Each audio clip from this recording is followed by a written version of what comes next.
Deus abençoe vocês, viu? É um prazer poder estar aqui e compartilhar um pouco da palavra de Deus. Com você também que está em casa. Que Deus abençoe a sua vida e que esse tempo aqui seja um tempo, então, para aprendermos um pouco daquilo que Deus quer falar conosco. Gostaria de convidar... Espera aí só um minuto. O que foi? Oi?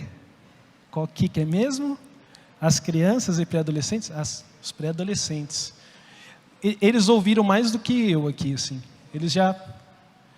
Deus abençoe a vida dos pré-adolescentes, que terá um momento, então, para eles. Obrigado, Rê. Valeu.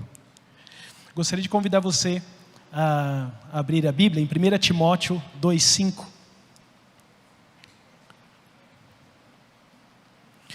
Enquanto você abre, eu vou conversando um pouco com você. O tema que eu vou trabalhar hoje, e tentei também trabalhar ontem, é um tema que tem sido um tema muito importante para a minha vida e não é de hoje. Falar a respeito da humanidade de Jesus e falar a respeito da liberdade que nós temos de ser humano diante de Jesus Cristo, eu confesso que tem sido quase que uma chave de leitura viciosa para mim, porque ela foi libertadora para mim. Eu fui alguém que cresci numa comunidade cristã, desde pequeno, ir e vir à igreja faz parte da minha rotina. E durante muito tempo eu entendi que ser cristão era ser totalmente algo diferente do que eu sou. Eu não culpo as pessoas, meus pastores e pastoras, não é isso que eu estou falando. Não acredito que foi algo que eles me falaram, mas foi algo que eu aprendi.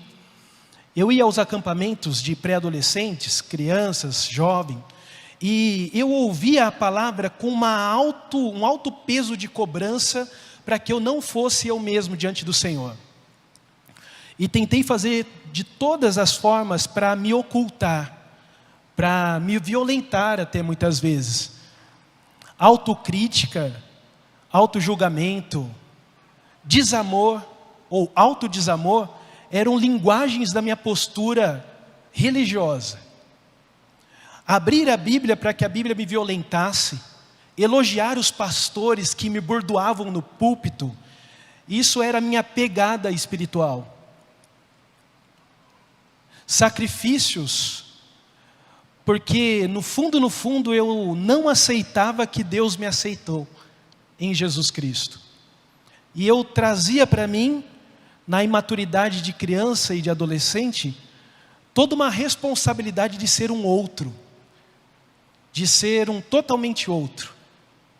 Não gostava do meu jeito de rir, não gostava do meu jeito de falar, essa oração não está boa, ainda não li a Bíblia tanto quanto preciso, sempre tinham falas idealizadas, e isso era a imagem que eu criei de Deus, uma idolatria. Palavras do tipo de graça, de aceitação, parecia que meus ouvidos estavam fechados para ouvir a respeito disso. Sempre eu buscava nas livrarias evangélicas livros que traziam uma tônica de superação, de crescimento espiritual, de idealização de ser totalmente outro. O Cristo que recebe, que abraça, o Cristo que atrai as pessoas porque essas pessoas percebem nele um total amor de aceitação, não era o Cristo que eu cria. Isso era muito gracioso para mim. Hoje eu tenho 41 anos. Eu estava até fazendo na calculadora do celular, porque eu conversei com a Márcia essa semana, eu falei, eu tenho 40 anos. Ela falou, você tem 41. Eu falei, não, tenho 40. E aí eu fiz agora um celular de fato, Márcia, eu tenho 41, você tem razão. Há algumas coisas muito difíceis quando você completa 40 anos. É claro que você que já tem 50, 60, está olhando para mim e falando, tadinho, não sabe de nada. Mas eu vou falar então para quem tem menos de 40 anos. Há algumas coisas difíceis. Esses dias eu estava conversando com a minha sogra, e eu estava falando para ela como que com 40 anos parece que você está na plenitude das preocupações. Você tem noção do que você precisa fazer com seus filhos, você tem noção do que você precisa fazer com sua esposa, você tem noção do que você precisa fazer com a sua poupança, você tem noção do que você precisa fazer no seu trabalho, você tem noções no que você precisa fazer com sua própria saúde, que já não é mais a mesma. Você tem noção da alimentação, você tem noções. Parece de fato que você está no alto de um monte e você consegue olhar todas as coisas em volta e você fala, meu Deus, olha quantas coisas eu preciso fazer, olha quantas coisas. Isso é o lado ruim dos 40 anos. Mas uma coisa muito boa que está sendo para mim nos 40 anos é a autenticidade. Parece que quando eu assoprei a velinha do bolo, eu me aceitei. E eu falei, eu sou isso. Eu sou isso. E não falei isso, eu sou isso para as pessoas. Eu falei, eu sou isso olhando para o espelho. Eu sou assim. E tive um encontro comigo mesmo e foi algo muito bom. Eu sou mais negro com 40 anos. Eu sou mais chato com 40 anos, eu sou eu. E porque eu entendi, no alto desse monte, olhando para todas as preocupações, eu entendi que Deus olha para mim e fala, venha, eu amo você. Então por isso que esse tema da humanidade de Jesus tem sido muito importante para mim, e eu gostaria que fosse importante para você. Eu gostaria que você visse o Cristo que recebeu a mulher adúltera, o Cristo que foi comer na casa de Zaqueu, o Cristo que era atraído por pecadores e publicanos, que foi o texto que o pastor Jean usou em Lucas 15, o Cristo que sempre estava em volta das pessoas que se sentiam mal, mas iam até Ele porque percebiam nele uma janela de serem quem são. Eu gostaria que esse Cristo te desse a liberdade, e isso não acontecesse somente com 40 anos, mas para que você fosse você diante de Cristo. E isso fosse a sua maior devoção e espiritualidade. Que você chegasse diante de Cristo e falasse assim, eu estou aqui, Cristo Jesus. E eu estou aqui sendo totalmente quem sou. E nesse encontro com Cristo, você se tornasse outro e outra, não porque Ele te cobra, mas porque o encontro com Cristo faz com que você seja plenamente aquilo que você foi criado para ser. Nunca há uma palavra na boca de Cristo do tipo, você ainda não é do tipo que eu quero que você seja. Mas há no olhar de Cristo uma ternura, meus irmãos e irmãs, que faz com que você se renda e Ele vai resgatando aquilo que é puro em você. Você totalmente. Ser puro não é algo além. Ser puro é decantar aquilo que não é nosso. Desumanidade. Ser puro é tirar todas as impurezas que foram colocadas sobre nós. E muitas dessas impurezas nós mesmos colocamos. Você não deve sorrir assim. Você não pode ser assim. Hoje eu sou pai e eu sei que muitas dessas falas vêm dos nossos pais, porque eu também o faço assim. Você não pode chorar mais, até no mercado de trabalho. Eu gostaria aqui de traduzir de uma maneira diferente, porque a palavra utilizada aqui é antropos, por 2 vezes. E antropos não é homem, antropos é humanidade, ou é homem enquanto coletivo humano. Então eu gostaria de ler esse texto bíblico assim: há um único Deus e um único mediador entre Deus único e a humanidade, Cristo Jesus humano. O Cristo Jesus humano é a mediação entre a humanidade, eu e você, e o único Deus. Há um único Deus e um único mediador, um único caminho verdadeiramente vivo, um único acesso, uma única picadinha, um único atalho, uma única via, para que eu e você nos encontremos com o único Criador, Cristo Jesus humano. Eu ontem falei que eu tentei porque, como eu disse, visto que esse tema enche o meu coração, eu fiz algumas anotações e venho pensando sobre esse versículo bíblico já há tanto tempo. E ontem cheguei aqui cansado, ontem os pastores, nós tivemos um final de semana puxado. No Colégio Água Viva também celebramos as formaturas, e aí ontem cheguei cansado e aí vem a autocrítica, né? Não acho que eu consegui expor bem tudo que eu gostaria de falar. E aí hoje de manhã, logo que abri os olhos com alguns pensamentos e anotei algumas outras coisas. Então você une um pouco do que eu falar hoje, um pouco do que eu falei ontem, e talvez chegue um pouquinho do que eu gostaria de falar de fato. Você une a porcentagem de hoje com a porcentagem de ontem, que está aí nas nossas redes sociais. Eu vou sair daqui um pouquinho, tá? Aí.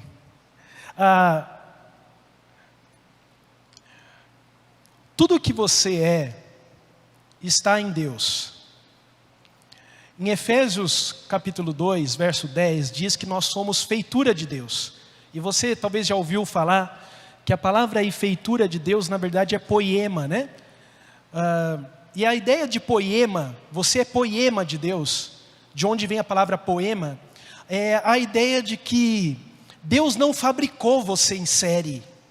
Ninguém fabrica um poema, entende? Você sabe disso, né?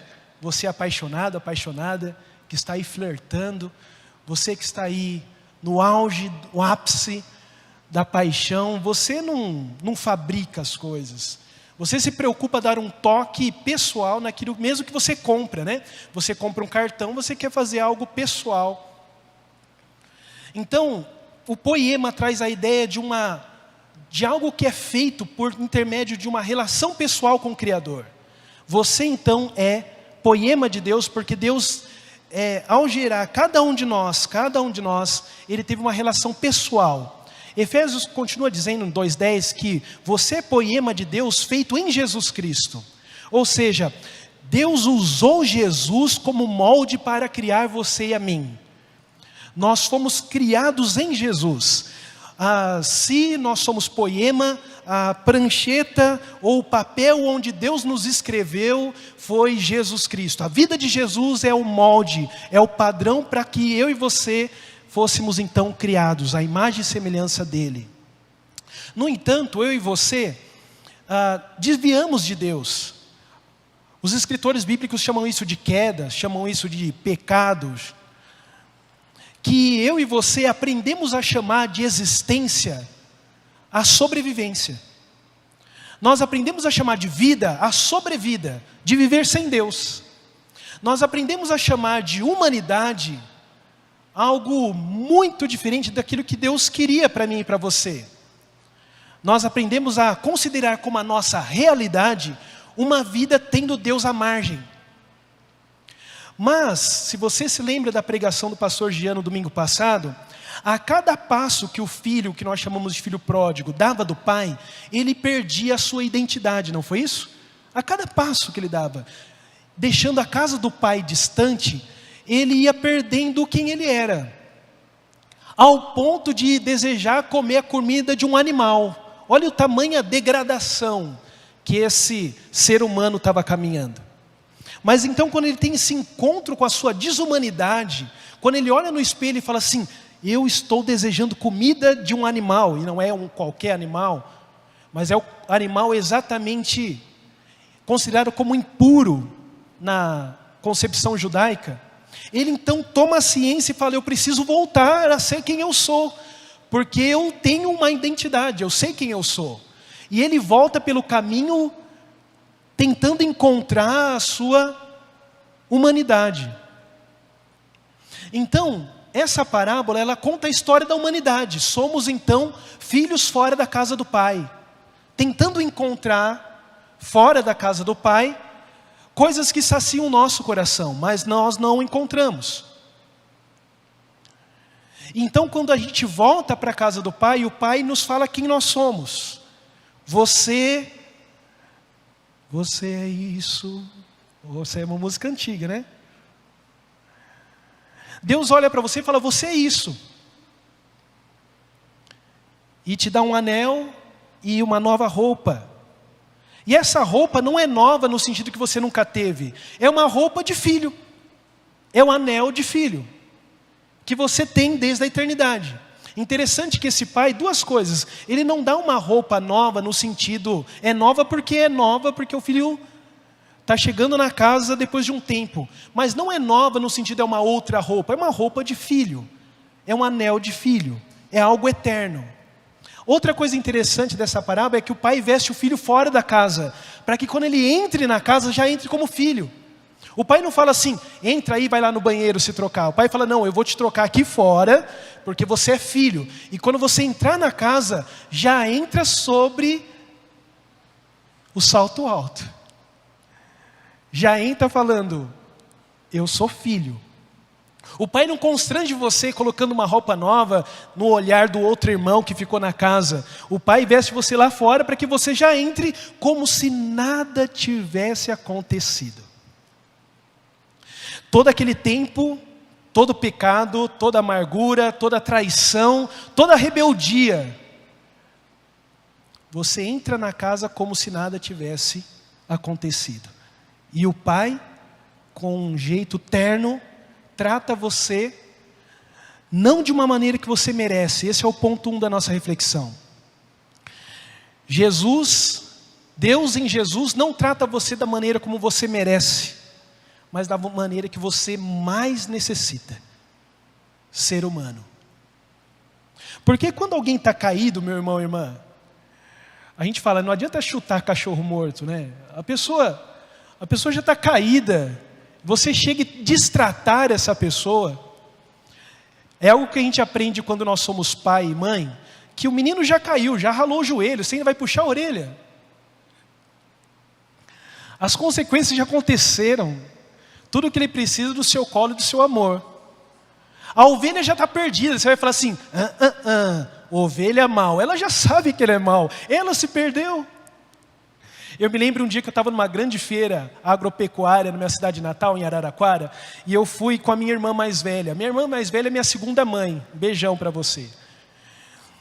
E ela tem um carinho, até hoje, ela cuida de mim, eu sou o caçulinha, né? Então eu tive o prazer de ter 3 mães, às vezes não era tão bom. E eu estava com essa irmã mais velha, ela tinha começado a namorar, e eu saía como vela, literalmente como vela. E aí então nós estávamos nessa feira e eu então quis olhar computadores, jogos de computadores. E fiquei ali vendo jogos de computadores e me afastei dela. E me perdi. Mas estranho que o fato de eu ter me perdido, até mesmo porque eu era criança e estar interagindo ali com jogos de computadores, não foi um trauma para mim, mas quando eu conto essa história para minha irmã, ou quando ela conta para mim, foi algo que foi traumatizante para ela. E hoje eu entendo por quê, eu sou pai também. E aí fiquei cerca de talvez 1 ou 2 horas sem a gente se encontrar. E quando minha irmã me viu, ela veio correndo, eu lembro até hoje dessa cena, veio correndo, empurrando todo mundo. E ela me abraçava, chorando, e me afastava dando bronca. Ela me abraçava chorando e me afastava. Ai, menino. Ela ficou um misto de alegria e de punição. Assim que somos, né? Quando nós encontramos alguém que errou conosco, ao mesmo tempo a gente sente a vontade de abraçar, porque é alguém que a gente estava distante. Mas também dá uma vontade de dar uma... Jesus não é assim. Jesus simplesmente pega o menino que se perdeu na feira, pega a ovelha que se perdeu em meio a enroscos, pega o ser humano que se perdeu na sua humanidade e abraça. E faz uma festa. E ao fazer isso, ele está fazendo exatamente tudo aquilo que você mais precisa. Mas interessante, meus irmãos, é que, não sei se por ação do inimigo, ou por ação da nossa própria mente, nós somos parte daquilo que Deus não faz. Nós criamos fala na nossa mente, no nosso coração, do tipo, pecador, pecadora. De novo você aqui diante de Deus, mas você pecou de novo e está... É como se nós precisássemos equilibrar, porque nós não cremos na graça desse Cristo que simplesmente nos recebe.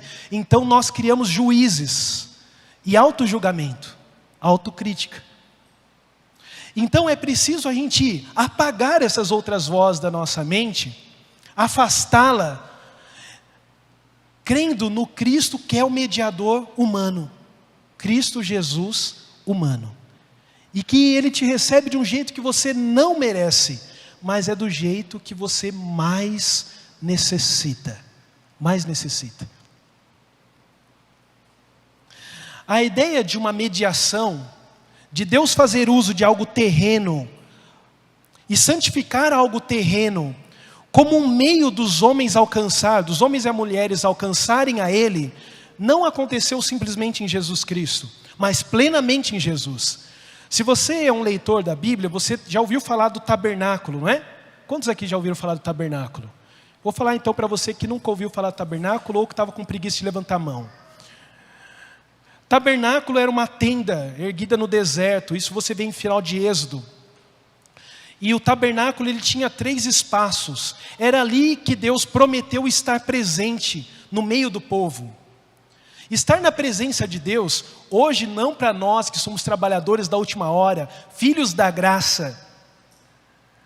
Nós precisamos lembrar de uma coisa que nós nunca vivemos. Estar diante da presença de Deus era terrível. Essa é a palavra utilizada no Antigo Testamento. Porque é um Deus totalmente santo diante de pessoas totalmente pecadoras. Como que a gente pode equilibrar esse colapso? Quem é que pode conter essa explosão da humanidade diante de um Deus que se apresenta a ela? Quem tinha essa responsabilidade era o tabernáculo. O tabernáculo então ele tinha espaços privados. Tinha um pátio comum, mas depois desse espaço comum, tinha um espaço que as pessoas comuns não poderiam entrar, que era o Santo dos Santos. É o meu relógio que está... Hora de tomar remédio, pastor Jean. Não, parou. 11h15. Vocês fizeram de propósito aqui, né? Vai ter troco.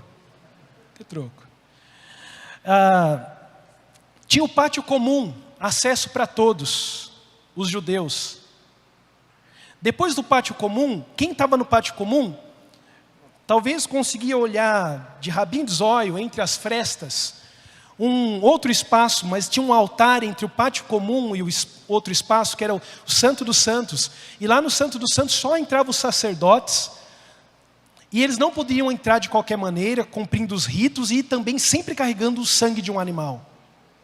E depois do Santo dos Santos tinha o Santíssimo Lugar, que ali nem você, nem o sacerdote, nem eu poderíamos entrar, somente o sumo sacerdote, e ele também não podia entrar todos os dias não, ele entrava somente uma vez por ano, se também cumprindo. O tabernáculo então foi o primeiro meio para solucionar o encontro do grandioso Deus, do único Deus santo, com a humanidade pecadora.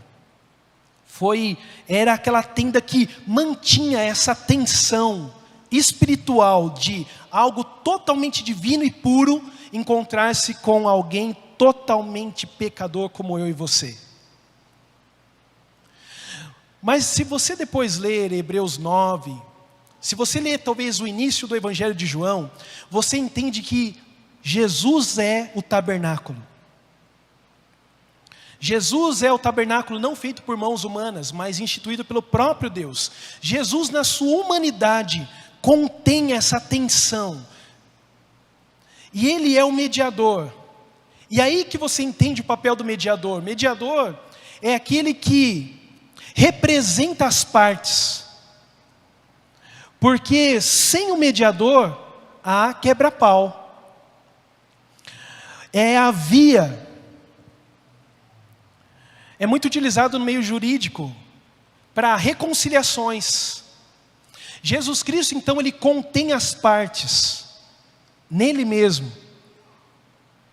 E Ele consegue realizar algo nele que nenhum sacrifício de animais pode realizar. o acesso, o seu acesso a Deus. Ontem eu contei aqui uma história, uma página do meu diário, e eu não quero ler, por conta do tempo, né? Já colocaram alarme aí para mim. Mas eu quero simplesmente contar para você, rapidamente. Eu fui moleque, tá assim, mas moleque mesmo, de andar com a Havaiana na mão. Não sei você, mas guerra de mamona, sair depois do café, voltar para almoçar às vezes. Eu fui moleque. Minha mãe comprava Havaiana para mim, falou, menino, você usa Havaiana na mão? Eu falei, porque não dá para correr. Eu corria o tempo todo. Corria do pessoal onde eu roubava fruta. Roubava não, pegava emprestado. Muito obrigado às pessoas que me emprestaram frutas quando eu era criança. Tomei tiro de espingarda de sal. Meu Deus, que coisa que era a nossa infância, né? Era um crime que fazia com as crianças, olha isso. Tem até hoje uma marca de chumbinho de sal, aquilo doía para burro, rapaz. Além de bater, depois ele estourava. Vocês já tomaram? Vocês não sabem o que é isso, né? Alguém sabe o que é isso aqui? Ninguém tomou um tiro de sal, só eu. Eu acho que eu vou parar a história por aqui. Eu fui moleque. Nariz escorrendo, guri correndo. Era mais preto do que eu sou hoje, porque ficava no sol o tempo todo. Isso. E então fazia muita arte, mas muita arte. E uma das minhas artes era chutar a bola num portão barulhento, que a vizinha odiava. Você, vizinha, que eu não lembro o nome, Deus abençoe sua vida. Junto com as pessoas que eu emprestei fruta. E então eu estava lá na tarde jogando bola, que a gente chamava de melê, que era aquele chute de bola alto que você só pode marcar gol se está no alto. Alguém brinca disso aqui? Como que é o nome aqui? A gente chamava de melê. É isso, bola no alto. E estava lá então, e o dono da bola era o menininho que morava onde tinha o portão. E aí, ele era bem chatinho, menininho, cabelinho dividido no meio, sabe aqueles menininhos? Esse tipo de gente. E aí então, eu não gostava muito dele, brigávamos muito. Mas naquela tarde que eu briguei, empurrei, chutei a bola várias vezes, você está fazendo de propósito. Binho é o meu apelido. Era o aniversário dele. E ele virou para mim com uma fúria e falou assim, você não vai na minha festa. E aquela palavra amaldiçoou meu dia, porque depois todos os meus amigos foram tomar banho, colocar a roupinha de aniversário, e eu não. E eu fiquei sentado na sarjeta, porque eu não fui convidado. Os menininhos saíram cheirosos, roupinha da Riachuelo, e foram entrando com seus pacotinhos de presente, todo mundo conversando, será que vai ter tubaína? Será que vai ter cachorro quente? Será que vai ter bala? Será que vai ter aquele bexigão que a gente estoura? E eu ali, né, sentado na sarjeta como Chaves, né? A minha esposa fala que ela já ouviu essa história várias vezes, ela fala, querido, podia soltar a trilha dos Chaves nessa hora que você conta. E eu ali sentado na sarjeta, e aí todo mundo fazendo a festa. E aí eu me lembro que minha mãe tinha falado, você não vai na frente do portão, porque você não foi convidado. As mães falam a coisa, acho que a gente cumpre, né? A gente não cumpre, né? E eu ia passando, meio chutando pedra, até chegar na frente da casa, né? E aí cheguei na frente da casa, desenchavido, coitado. Pobre pecador. Por que eu fui bater naquele guri bem hoje? Não podia ter batido amanhã? E aí então cheguei e aquele portão barulhento estava tão silencioso. Passei a mão no portão, ferrujado. Olhei na buraquinha assim, vi que a festa era lá no quintal, o pessoal se divertindo. E eu estava ao mesmo tempo com vergonha de que alguém me visse e com uma grande vontade de que alguém me visse. E de repente o portão velho abre. E eu não sei se eu corro ou se eu fico, mas minha perna paralisou. E aí eu fiquei olhando para o chão e vi a rasteirinha da mulher,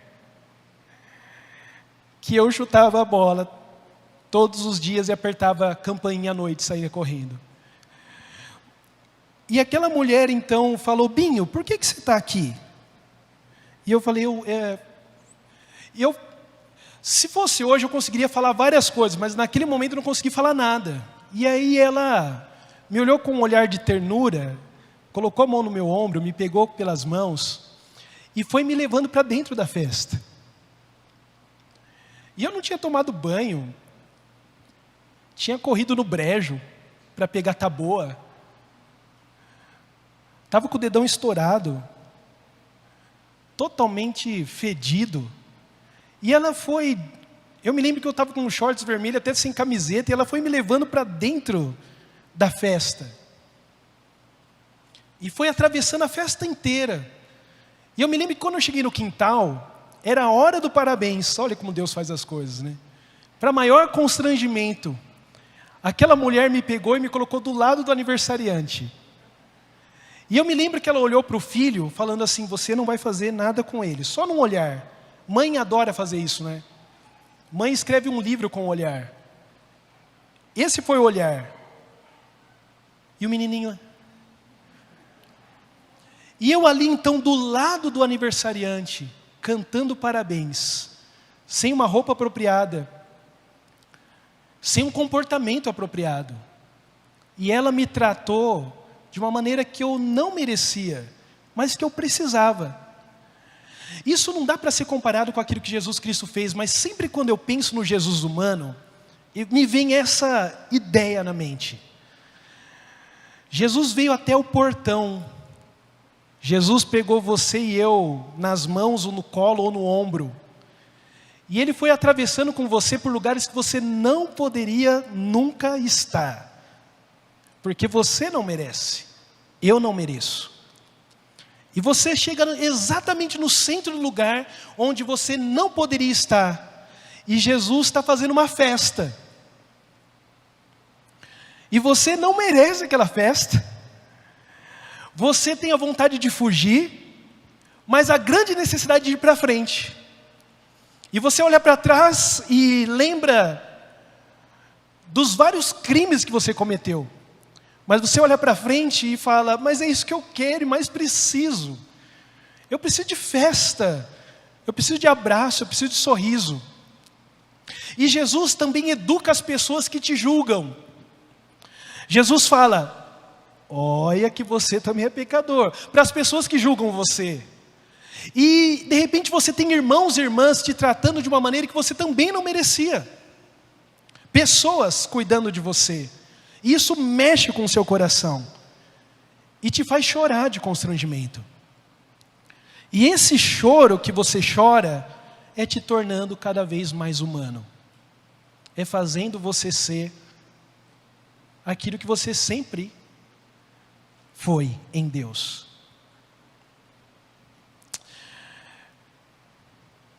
Nesse tempo de pandemia, meus irmãos, eu tenho percebido como todos aí fora e todos aqui dentro, inclusive eu, precisamos de humanidade. Está pesado, gente. Está muito pesado. Por estar muito pesado é que fica escandaloso atitudes desumanas. Por estar muito pesado é que fica escandaloso a morte de um negro no estacionamento de um mercado. Não por ser negro. Claro que o negro carrega todo um histórico, mas por ser humano. Está pesado. Você não precisa ficar buzinando no trânsito, já está pesado. Você não precisa ficar tratando mal a balconista, já está pesado. Essas mulheres e homens que se encontram com você, já está pesado. Já está pesado. Talvez essa pessoa já perdeu amigos, amigas. Está com parentes no hospital.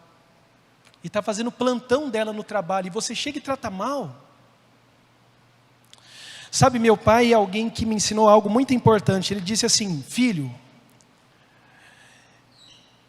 outubro, novembro e dezembro, fica mais atento. Meu pai sempre falou isso. Às vezes a gente estava no carro e ele falava, filho, outubro, novembro e dezembro, fica mais atento, porque as pessoas ficam mais sensíveis, ficam mais loucas no trânsito.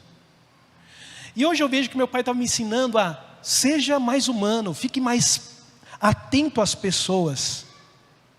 Porque de fato agora está todo mundo correndo, todo mundo louco, a gente fica mais louco no final do ano, né? E precisa ter pessoas, eu e você, que fomos tratados de uma maneira que nós não merecíamos, mas precisamos, a sairmos daqui tratando as pessoas como fomos tratados por Deus, para que a gente demonstre diferença. O fato de Cristo ter nos tratado, e isso ele fala, assim que ele termina de lavar os pés, eu vos dei o exemplo para que façais também. Só isso. Eu vos dei o exemplo para que façais também.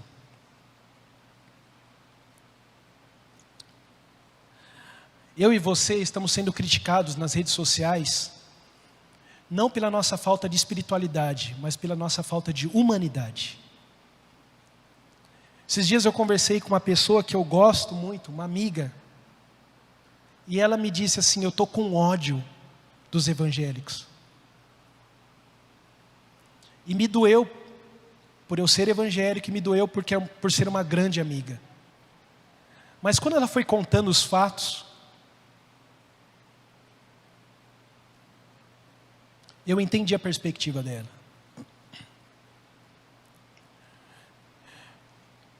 Há evangélicos que não estão seguindo o evangelho, né? E aí cria um escândalo. Agora, e assim eu quero terminar. A parábola do bom samaritano, Lucas 10, né? É Lucas 10. A parábola do bom samaritano nos ensina que mais vale ser samaritano amoroso do que sacerdote sem amor.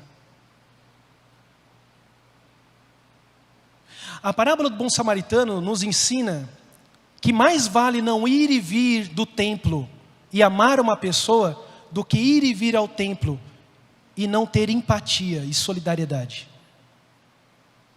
A parábola do bom samaritano, nós adoramos o samaritano, né? Nós temos até camiseta, temas de congresso, mas nunca um judeu colocaria nem na sua boca a palavra samaritano. E Jesus Cristo usou o samaritano naquela parábola para falar exatamente isso.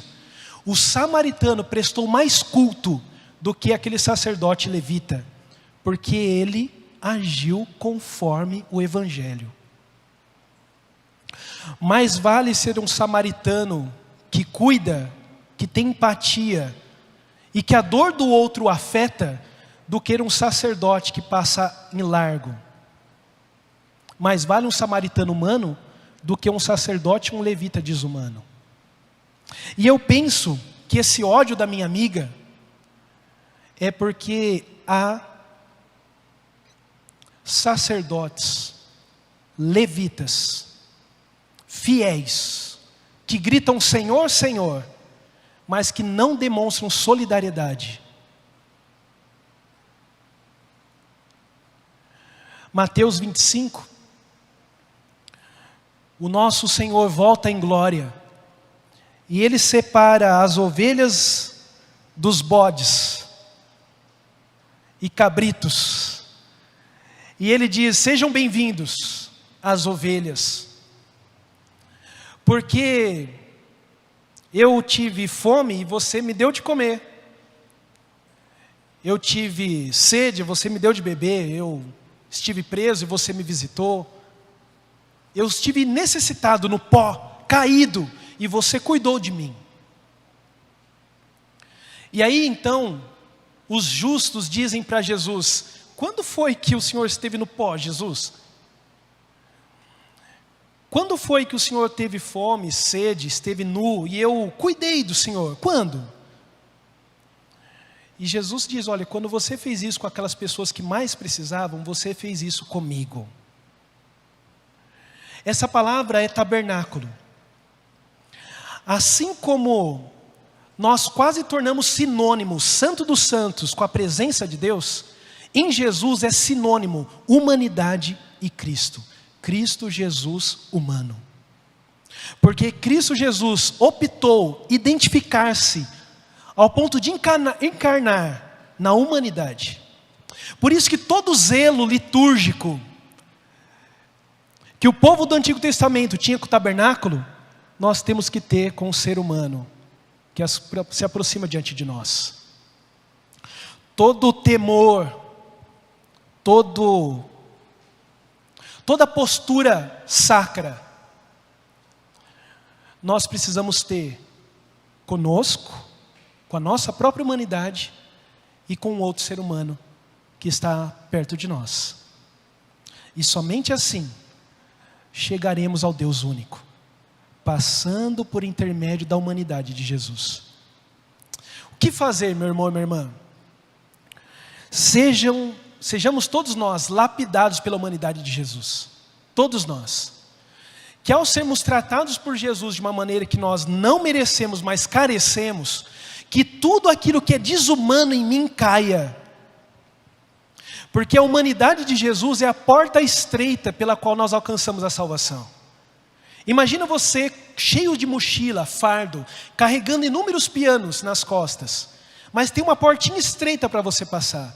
E você fala, eu vou precisar deixo isso, e você tenta passar, você não consegue passar.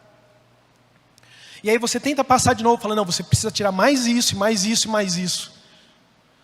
Assim é a humanidade de Jesus. A humanidade de Jesus nos educa a tirar tudo de mim e de você, que foi colocado ou por mim, ou pela religião, que é desumanidade. E Jesus tira todas essas coisas para ter você puro diante dele.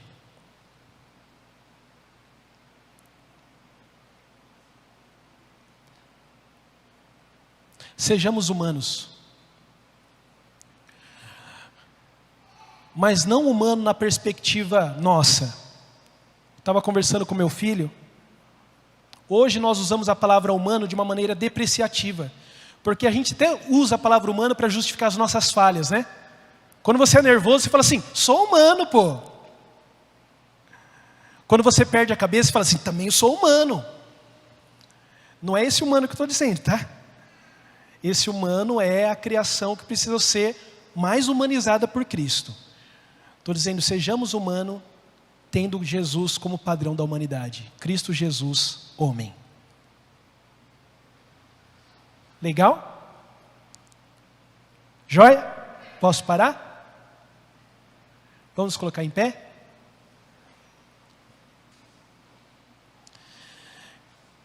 Ah, coisa boa.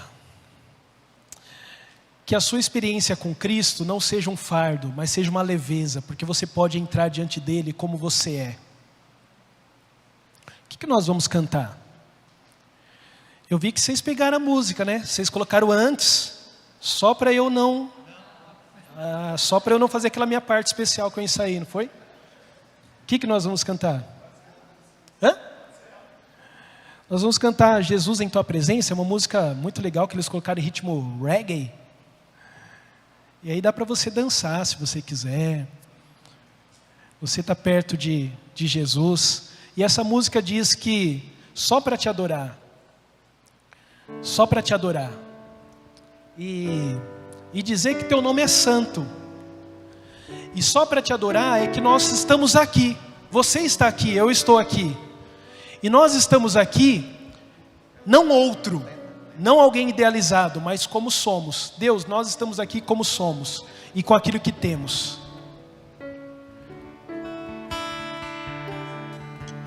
Jesus, em Tua presença, reunimos-nos aqui, contemplamos Tua face e rendemos-nos a Ti. Pois um dia a Sua morte trouxe vida a todos nós e nos deu completo acesso ao coração. Mais uma vez, Jesus. Jesus, em Tua presença, reunimos-nos aqui, contemplamos Tua face e rendemos-nos a Ti. Pois um dia a Sua morte trouxe vida a todos nós e nos deu completo acesso ao coração.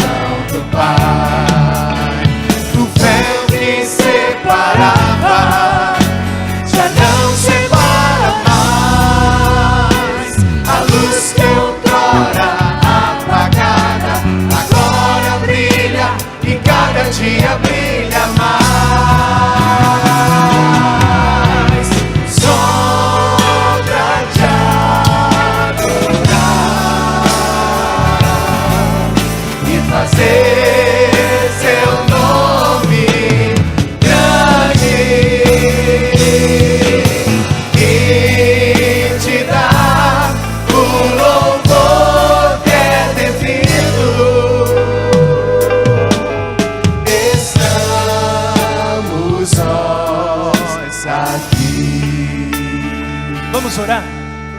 Pai, obrigado porque o Senhor nos aceita como somos. Podemos entrar diante da presença porque temos um mediador, Jesus Cristo, o advogado junto ao Pai, aquele que suportou em si todas as dores que merecíamos, aquele que suportou em si os machucados que precisariam ser sobre nós, a justiça para trazer a paz estava sobre ele, o nosso Cristo, e nos criou um acesso livre, bom, agradável, perfeito, harmonioso. E nós podemos hoje, Pai, entrar com alegria, sendo que somos. Obrigado, Jesus. Sendo que somos. Obrigado, Senhor, pela tua misericórdia. Quem que poderia fazer isso por nós, Deus? Amado sobre nós. Que sacrifício de animais poderia pagar a culpa minha, os meus maus? Mas o Senhor enviou o seu Filho, o nosso Senhor Jesus Cristo, que veio em glória e manifestou essa glória sendo humano, e morreu por mim, morreu por nós, e ressuscitou no terceiro dia, e assim criou um caminho maravilhoso. E hoje eu posso olhar para o Senhor sem medo, sem receio. Não sou mais inimigo, não sou mais inimigo. O Senhor nos vê como amigos, por intermédio da mediação do nosso Senhor Jesus. Obrigado porque eu tenho a sua amizade em Jesus Cristo. E obrigado, Deus, porque o Senhor me trata como amigo. Obrigado porque o Senhor me recebe, me acolhe, cuida de mim, me hospitaliza. Obrigado, Deus. Pai, então agora não permita que eu coloque sobre mim fardos que o Senhor já tacou no chão. Não permita que eu coloque sobre mim culpas que o Senhor já venceu em Jesus Cristo. Não permita que eu volte para o túmulo se o Senhor já trouxe para a minha vida. Eu posso viver em Ti, Deus. Eu posso viver em Ti. Essa vida foi conquistada em Jesus. E eu também não preciso impor isso às pessoas que estão em volta de mim. Eu não preciso subjugá-las ou julgá-las. Eu não preciso dar peso na vida dos meus filhos. Eu não preciso pôr peso na vida da minha esposa. Não preciso fazer isso, Deus. Eu posso viver de uma maneira livre, abundante e eterna. Obrigado, Deus, por isso. Obrigado. A vida abundante que hoje nós temos em Jesus Cristo, nós podemos compartilhar com as pessoas que estão perto de nós. E nós te louvamos por isso, no nome de Jesus. Que essa graça maravilhosa do nosso Senhor Jesus, que o amor eterno de Deus, que nada pode te separar dele, e que a presença amigável do Espírito Santo esteja com você, meu irmão e minha irmã, não somente hoje, mas para todo sempre, todo sempre. Amém. Vão em paz. Eu falei que eu tinha uma parte especial assim, ó.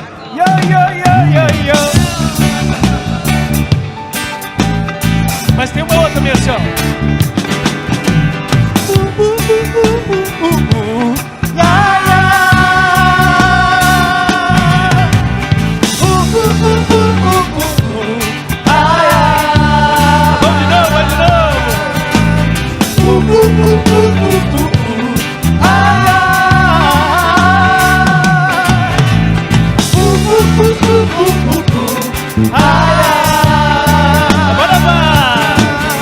Jesus, em tua presença, reunimos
Deus abençoe, uma semana abençoada, vitoriosa em nome de Jesus.